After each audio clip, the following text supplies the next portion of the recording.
Let's tank Mythic Gorefiend, and the first thing I'll say about this fight is it takes a lot of pulls to down this boss compared to what we've fought previously.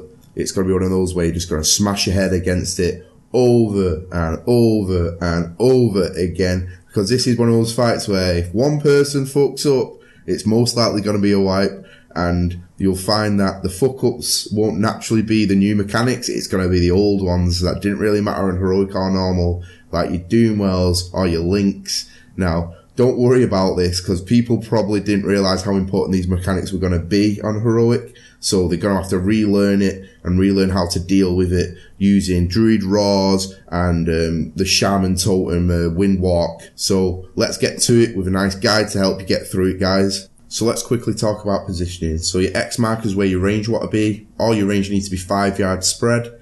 The star and the circle are where Doomwells are going to be getting dropped. The blue marker is where your DPS who get chosen will be going down and dropping their ghosts. The moon is for the healers.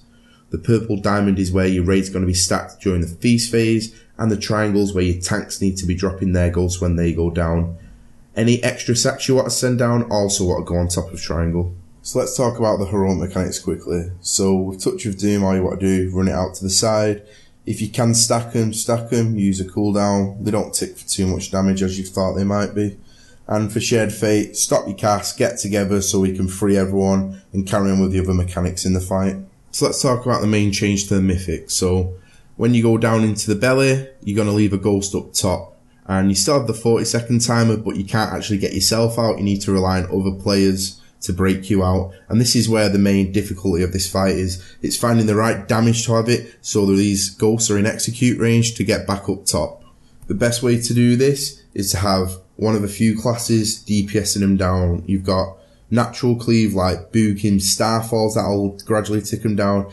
You've got Holy DKs with the dots, and you've also got combat rogues. These three classes are really good at this, but you need to work out like a combination of how much damage you need to do without breaking them out too quickly, because if you do that, you're going to get overrun with ghosts or essences.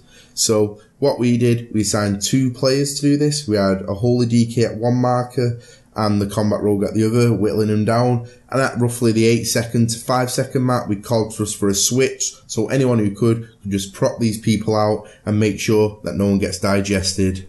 Once you get this part of the fight down, guys, the fight's pretty much in the bag. You just need to make good calls and be consistent with this phase. The ghost is the thing you'll wipe to most. It took our guild roughly 200 kills to get this down, and it's probably going to take your guild the same. As soon as that click happens, the fight's in the bag. So for sacrificing, we sacrificed the 2 people who were in charge of breaking out the ghost so they couldn't get sent down, which was our DK and our combat rogue. They do this on the pull and they just go stand in the water. They get broken out instantly.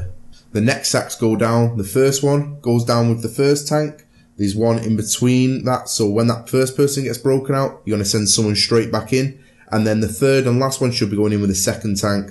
This smooth transitions between your players going down, and it also helps tanks kill the big essence and get him up as quick as possible. Let's talk about the feast phase. Now you need to pre-plan this. The first pre-plan is the order of which people will be going out and soaking spirits. The main change on this is if you get sent down below, you get a debuff. To get rid of this, you need to go soak one of the spirits that is going to hit the boss. Now what we did is we used an add-on called Angry Assignments, which I'll link below, and we made a list. Now, the list had something like one player to go out, the next player to go out, the next player, and so on. And then we'd start, when the spirits started getting faster, we'd start sending like groups of players. So like mages go next, hunters go next, boomkins, and we'd split up with this, like the odd melee running out to get it. And then we'd finish off with a tank call. So tanks clear debuffs and then start soaking. This is so that when the raid hears that, they go, oh shit, I didn't go out and get it. I best go say something and grab my debuff. Also for this, you also need to assign a healing cooldown rotation. The damage in this is by far anything greater than you've seen in any mythic encounter so far. So having a good rotation of healing cooldowns going will save you through this phase. So once you're with feast phase, we start back in phase 1. The only difference here is you don't need to do the 2-player sack at the start, as they should still have the debuff.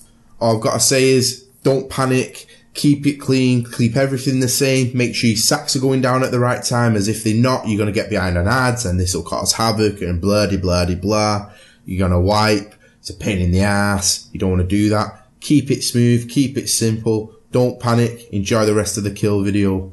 Thanks for watching, like, comment, subscribe, And thanks for watching, guys. See you in the next video.